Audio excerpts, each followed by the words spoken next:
नमस्कार मित्रांनो, घरकुल लाभार्थ्यांसाठी 31 जुलैपर्यंत चान्स राज्य सरकार आणि केंद्र सरकारच्या माध्यमातून देण्यात आली आहे। ही एक अतिशय महत्त्वपूर्ण माहिती आहे। नक्की हा व्हिडिओ शेवटपर्यंत पहा। जी राज्य सरकारच्या माध्यमातून माहिती पाठवण्यात आली आहे ती माहिती आपण समजून घेऊया। महाराष्ट्र शासन ग्रामविकास विभागाच्या माध्यमातून हा अपडेट देण्यात आलेला आहे। बघा, जिल्हा ग्रामीण विकास यंत्रणा तथा मुख्य कार्यकारी अधिकारी जिल्हा परिषद सर्व जिल्हा परिषदेसाठी ही अपडेट देण्यात आलेली आहे।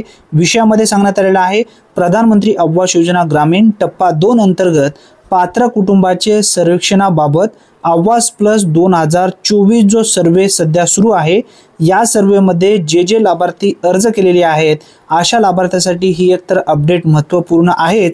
परंतु जे लाभार्थी आतापर्यंत नवीन सर्वेमध्ये फॉर्म भरलेले नाही आहेत किंवा ज्यांना घरकुल आतापर्यंत मिळालेलं नाही, जे घरकुल पासून वंचित आहेत, जे घरकुल योजनेमध्ये अर्ज केलेले आहेत परंतु त्यांचा फॉर्म रिजेक्ट मध्ये पडलेला आहे, जे लाभार्थी घरकुल मध्ये फॉर्म भरलेले आहेत त्यांचा फॉर्म जर पेंडिंग मध्ये असेल तर तुम्हाला परत फॉर्म भरण्याची गरज नाही।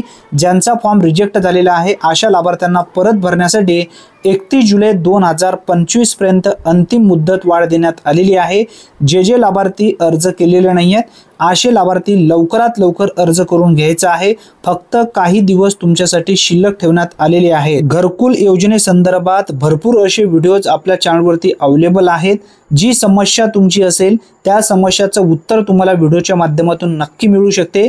मित्रांनो, स्पेशल प्लेलिस्ट आपल्या चॅनलवरती उपलब्ध आहे। जेव्हा तुम्हाला वेळ मिळेल तेव्हा तुम्ही पाहू शकता। ही एक महत्त्वपूर्ण माहिती असल्यामुळे जास्तीत जास्त मित्रांपर्यंत हा व्हिडिओ नक्की शेअर करा। चॅनलवरती जर तुम्ही पहिल्यांदाच आला असाल तर चॅनलला सबस्क्राइब करून बेल नोटिफिकेशनला क्लिक करून ऑल बटनला नक्की प्रेस करून ठेवा। धन्यवाद। पुन्हा भेटूया नवीन व्हिडिओमध्ये नवीन माहितीसह। तोपर्यंत जय हिंद, जय महाराष्ट्र।